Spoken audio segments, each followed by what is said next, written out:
kids! Welcome to my classroom. This is Miss Sarah with you. Today we will learn about letter K. Wow, it's a letter K. Say good morning to letter K. Good morning, letter K. This is a capital K and this is a small k.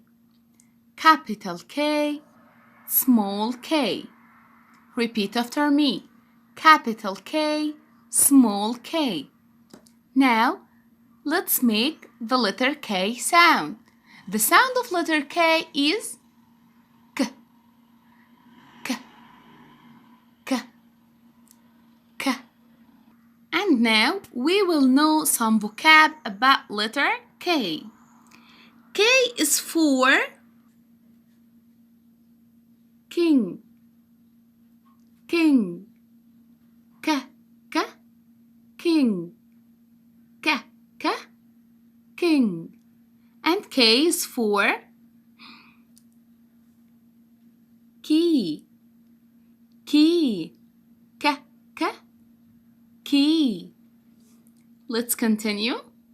K is for kite, kite, kite.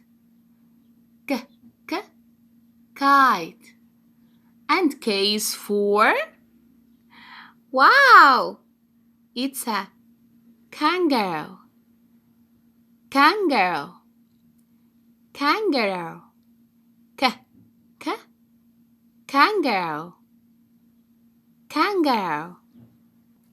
Let's revise.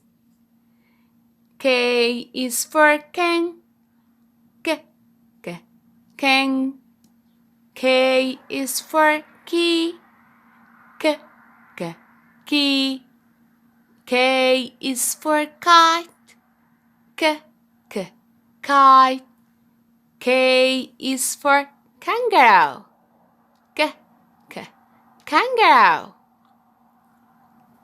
K, king, K, key. K, kite. K, kangaroo. Here is a tip for you. Kangaroo can hop. Kangaroo can hop. Kangaroo can hop. A kangaroo can hop. Okay, thank you. See you later.